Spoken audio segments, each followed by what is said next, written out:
Hello everyone, ay niyo ba kung anong oras na? Mag-aalas 2 na po ng madaling araw at ito pa yung ginagawa ko.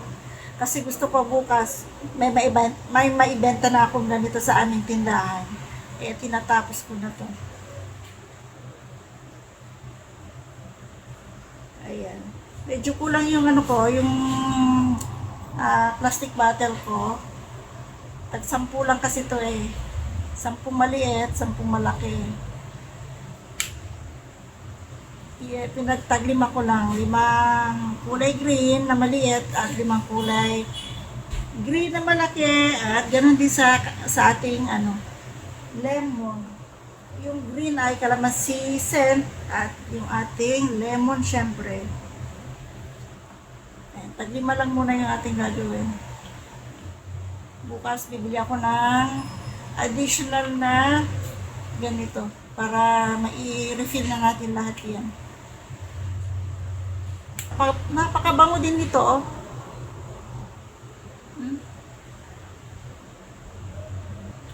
Ayun, ubos na yung maliliit ko. Nakapag-refill na ako ng 5 calamansi scent at saka 5 lemon scent. At meron na rin akong lemon na malalaki at ito, sunod na natin yung ating ayan, calamansi. O diba? Konting tiyaga lang. Medyo late na kasi akong naggawa kasi nga may pinuntahan kami kanina, hindi ko nagawa. So bago tayo matulog, ayan, nagawin ko na. Ay, ginawa ko na. Ayan, medyo inaantok na ako. Konti na lang naman to.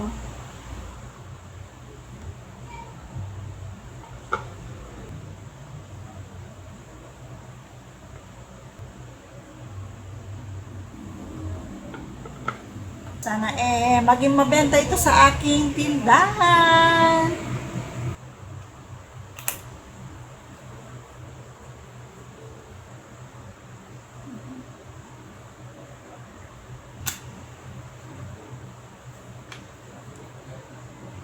Yan. Tapos na. Pakita ko sa inyo kung yung mga nagawa ko ha. Takpan ko muna to para hindi marumihan.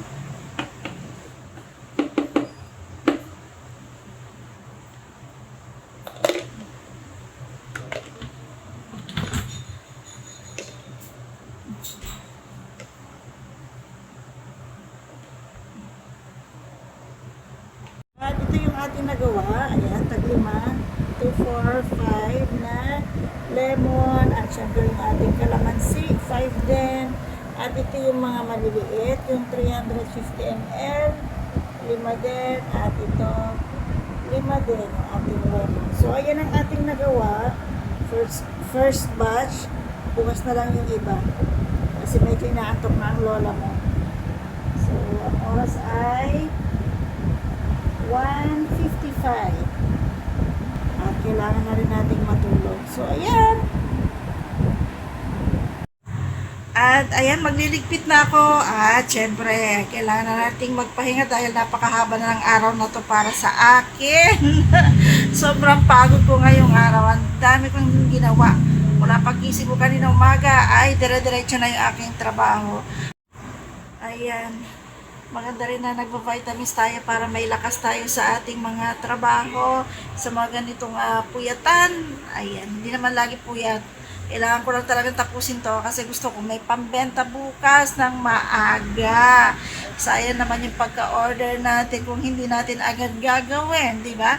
So, ayan, kailangan nating maging maparaan kung paano tayo kikita, kung paano yung kung ano yung maidadagdag natin sa ating hanap buhay, sa ating tindahan doon. Kasi sayang naman yung benta. So, yun lang ang aking isi-share. Yun ang aking ginawa ngayon. Ngayong oras na to ng madaling araw. Wala mag-aalas na ng madaling araw. So, thank you so much for watching. Ayan, see you on the next vlog. Bye! Good morning po sa inyo lahat. Good night pa lang sa akin. Bye!